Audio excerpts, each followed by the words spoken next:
Testing. Pleasant good evening, everyone. I will begin by first apologizing because I have a lot of slides, it's a lot of information, and I'm going to run through the first half extremely quickly, so please bear with me.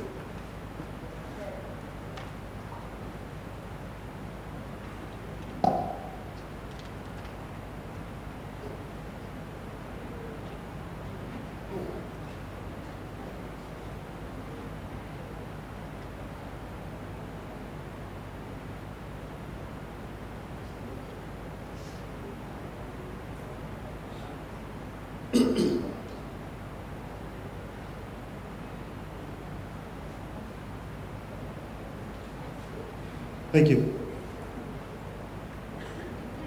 Yes, I'll begin by first giving you an outline of the presentation. I'll begin with an introduction, go over very quickly some key definitions. I'm going to talk a little bit about corruption, approaches toward assessing corruption, speak a little bit about governance in Belize vis-a-vis corruption, look at some selective governance practices, and then we'll conclude. This paper puts forth the viewpoint that Belize's greatest security threat in actuality stems from internal concerns deriving from the enemy within, that being the employ of selective governance practices that essentially set the stage for systemic and endemic corruption which transcends political lines. It is an attempt to identify, examine, and highlight the extent to which the negative impact of such dysfunction cuts across a range of areas critical to Belize's overall interests, including, yet not limited to, national and citizen security, diplomacy and sovereignty, the economy, and a myriad of inputs encompassing sustainable development. With regards to the key definitions, let us begin with the word security. Essentially, meaning the state of being free from danger or threat, the safety of a state or organization against criminal activity such as terrorism, theft, or espionage, and also procedures followed or measured, taken to ensure the security of a state or organization. Threat, a person or thing likely to cause damage or danger, and the possibility of trouble, danger, or ruin. Now, with regards to good governance, according to the World Bank's 1994 definition, it is epitomized by predictable, open, and enlightened policymaking, a bureaucracy imbued with professional ethos, an executive arm of government accountable for its actions, and strong civil society participating in public affairs and behaving under the rule of law. There's a definition also by Michael Johnston, which says good governance involves far more than the power of the state or the strength of political will. The rule of law, transparency, and accountability are not merely technical questions of administrative procedure or institutional design. They are outcomes of democratizing processes driven not only by committed leadership, but also by the participation of and contention among groups and interests in society, processes that are most effective when sustained and restrained by legitimate, effective institutions. Now, when we talk about good governance, there are three indispensable dimensions. They include the rule of law, transparency, and accountability.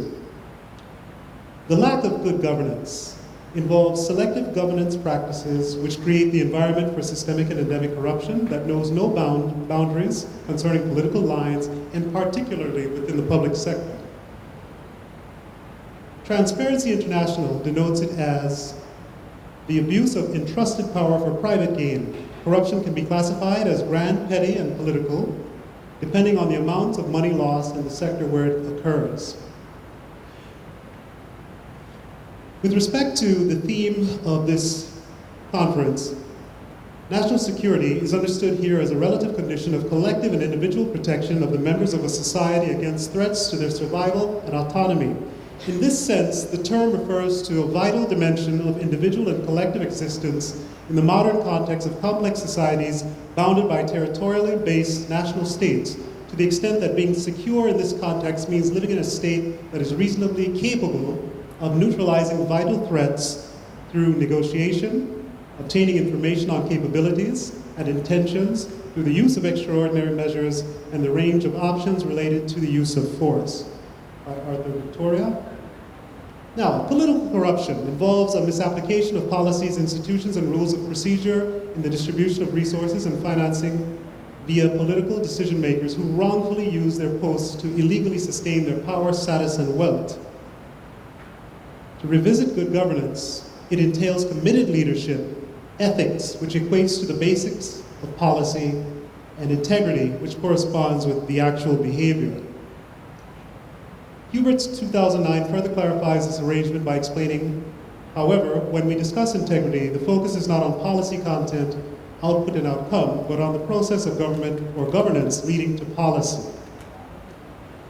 Now, the essentials of governance, according to Yu Keeping, these include legitimacy, transparency, accountability, rule of law, responsiveness, and effectiveness.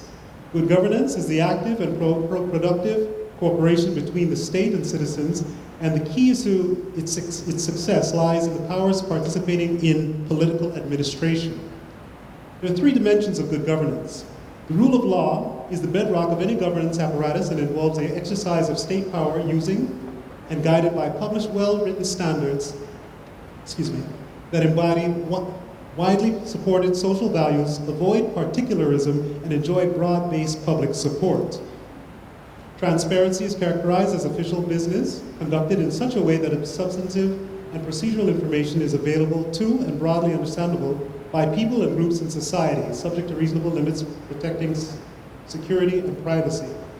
And finally, accountability is attributed to procedures requiring officials, those who seek to influence them to follow established rules defining acceptable processes and outcomes, and to demonstrate that these procedures are being adhered to. And under that heading, there are both vertical and horizontal aspects. I'm going to move ahead, because I know time is going. The paper goes into a little bit about the quality of governance criteria, which I'll skip over here. Now, with regards to corruption, in the words of the renowned Caribbean sociologist, Professor Selwyn Ryan, he wrote a paper that said, "We are all corrupt." And corruption is a moral problem that has social and economic dimensions. Aristotle already made that qualification when he announced to the world in his Politics that ethics and politics go hand in hand. His teacher Plato had the fact constructed, the ideal republic, only to understand the meaning of justice in the ethical human individual. Very interestingly, I came across a corruption equation by Yu Mint, and it goes as such: C equals R plus D minus A. Corruption for C, economic rent or monopoly profit R, discretionary powers D, and accountability A.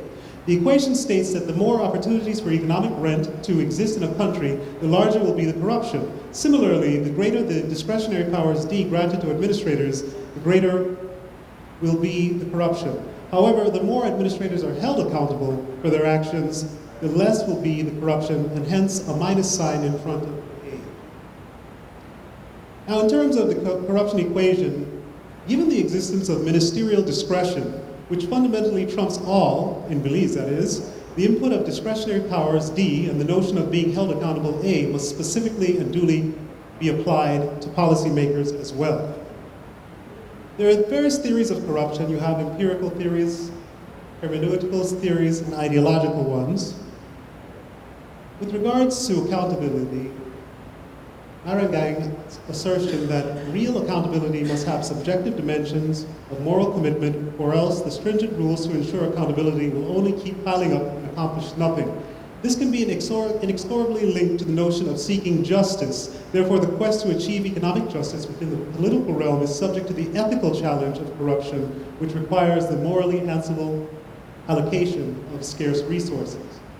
Now, with regards to the empirical aspect, I sought sources from Transparency International, but unfortunately, Belize is not assessed by way of Transparency International's Corruption Perception Index, and that has been the case since 2008. That in and of itself should speak volumes. Worldwide Governance Indicators Project, via its World Bank Governance and Anti-Corruption Country Diagnosis, did assess Belize. So I took a look at some of those numbers. And with regards to that particular project, it uses subjective measures to determine 6 dimensions of governance, including voice and accountability, political stability and absence of violence, terrorism, government effectiveness, regulatory quality, rule of law, and control of corruption. The reason why control of corruption is in red is because that is the one that I found to be most applicable to Belize. Control of corruption captures perceptions of the extent to which public power is exercised for private gain, including both petty and grand forms of corruption, as well as capture of the state by elites and private interests. I'm going to run through these very quickly, and they show different aspects as it relates to Belize. No? The first one shows that Belize ranks in the 46th percentile, which is not very satisfactory, given that the higher the values indicate healthier governance ratings. This is highlighted by way of Belize's comparison to Latin America and the Caribbean region, which demonstrates a considerably higher ranking in the 53rd percentile. Yet the grossly inadequate status of Belize concerning this crucial indicator is further emphasized when compared to Sweden, which is perennially among the highest ranking nations, and during the most recent reporting period earned a mark of in the 98th percentile. It is useful to note that, comparatively speaking, the number of sources upon which the comparison was based differed, with Sweden being assessed via 10 sources, thus resulting in a governance score of 2.14. Belize was judged by way of only 4 sources and garnered a score of negative 0.27. Hence, a clear indication that, at least by virtue of the criteria upon which these indicators were derived, Belize has much work to do in this dimension. This unimpressive reality is untimely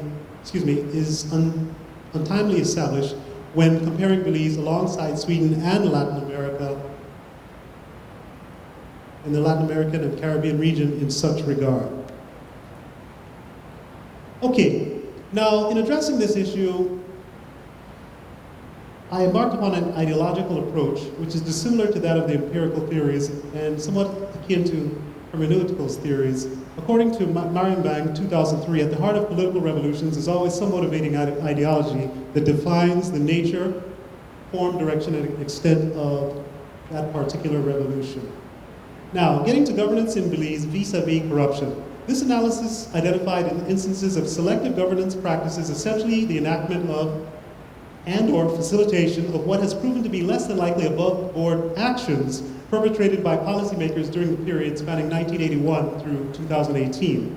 To give you a chronology of political corruption in Belize, it has 6 stages. Pride, followed by arrogance, greed, insensitivity, dominance, and last but not least, tyranny. The instances of selective governance practices covered in this assessment transcend a range of areas critical to Belize's overall interests, including yet not limited to the economy, national and citizen security, sustainable development, sovereignty, and diplomacy. Here I have listed the 6. We have the issue, the period, the measures taken, the outcome, the status, and the area of security concern. The first one involves numerous scandals at the Lands Department. Now, with regards to selective governance practices, according to these elements, they portend social, economic, financial, and political impacts, which inevitably prove significant to the well-being of the nation's state of security. With regards to those land scandals, essentially there are too many to list, but one of the most recent high-profile ones involved none other than the son of the former Deputy Prime Minister, Gaspar Vega. Essentially, in a nutshell, the younger Vega profited off of what was essentially an illegal purchase of titled land by way of being compensated by the government of Belize to the tune of $400,000 on an investment of only $15,000. Despite this scenario being common knowledge, at last check, those monies were not returned to the government coffers, nor has any political will been exerted to ensure its return. Of note, the advent of ministerial discretion played a significant role in this affair. Hence, such transactions persist with grave consequences for Belize's security in the form of the resulting loss in revenue to the government, a further widening of the socioeconomic gap between those who own land versus those who do not, the potential for national lands to be further monopolized by a select segment of the population increases, meanwhile raising the potential for gross land speculation, all of which weaken Belize's security polity. Next issue, the unconstitutional granting of Belizean citizenship to Guatemalan nationals. Section 29.3 of the Belize Constitution specifies no person shall be entitled to be a citizen of Belize or be granted citizenship of Belize if such person shows any allegiance to or is a citizen of a country which does not recognize the independence, sovereignty, or territorial integrity of Belize. With the ambiguity surrounding whether Guatemalans who renounce their birth citizenship remain afoul of Section 29.3 of the Belize Constitution, there exists a considerable chasm in this regard. By virtue of the Guatemalan government's claim to sovereign Belizean territory, many a concern arises. Some include the all too real potential for someone who may fit the criterion to successfully contest a general election, become an area representative, and quite possibly become head of government. There are instances of individuals who have contested general elections, albeit to date unsuccessfully. The next issue I looked at was the Universal Health Services scandal of 2004. The saga involving the government and the UHS loan debt resulting from questionable governance practices of former Prime Minister Said Musa, in and of itself, is not a shining example of the tenets ascribed to good governance. Yet the decision by his successor, Prime Minister Dean Barrow, to pursue the charge of theft against Musa unsuccessfully, then to challenge the prescribed payment served to exacerbate matters, hence costing the nation unforeseen amounts of money in addition to the 96 million Belize dollars owed at an additional 6% interest rate, thus clearly overburdening the economy.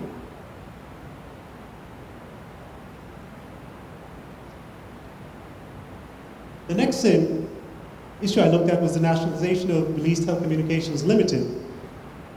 The underlying action taken by the Barrow administration in 2009 to nationalize BTL is a prime example of yet another selective governance decision by the executive which clearly brought about unnecessary and undue pressure on the already vulnerable Belizean economy.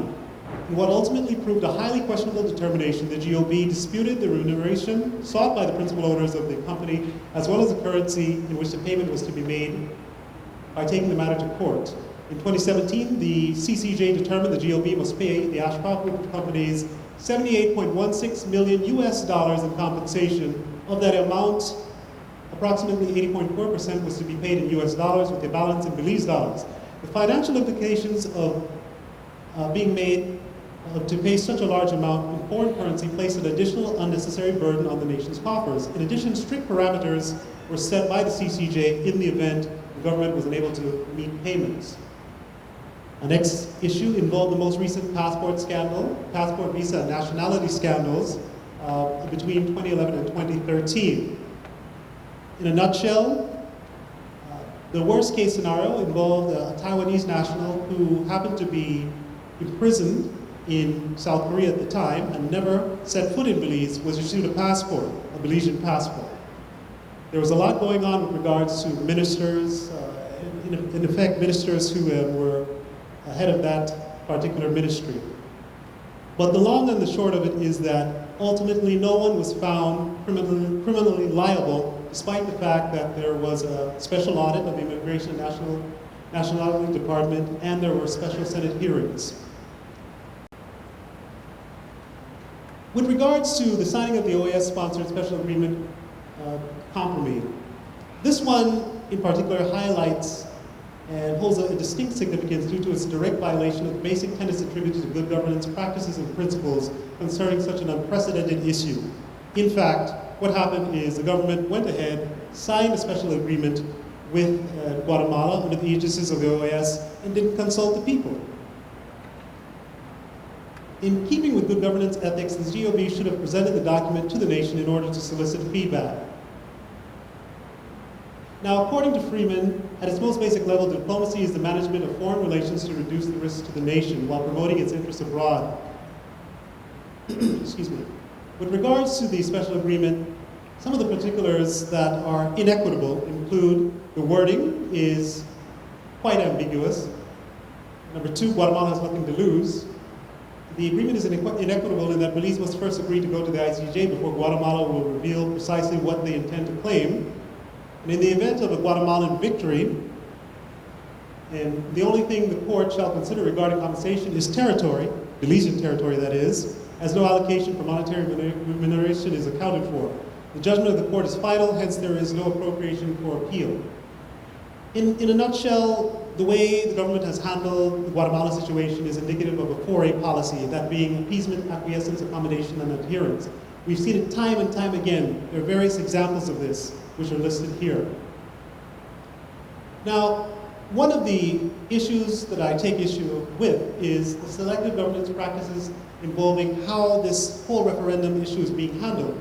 For example, the powers that be are using approximately $1.425 billion that was gifted from international donors to effectively run a yes campaign, as opposed to providing a balanced effort that affords equal time explaining the pros as well as the cons of the issue. And the squandering of funds on less than laudable activities such as pro-ICJ concerts and things of that nature. Excuse me.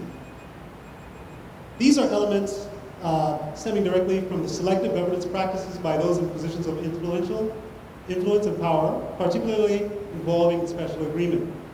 In the discernment of many, it epitomizes a clear and direct threat to Belize's security, in addition to the nation's physical dimensions at present. In conclusion, in keeping with the theme of the conference, Belize's security strengths, opportunities, and threats, several approaches were undertaken to further investigate whether selective governance practices by those to whom the well-being of the nation is entrusted, aka the enemy within, collectively rank among the most significant of security threats to the nation of Belize. Essentially, it is aspired that acknowledgement of the costs involved with the gross abrogation of good governance practices is real. Of note, this is particularly evident concerning those instances in which the area of concern is the economy.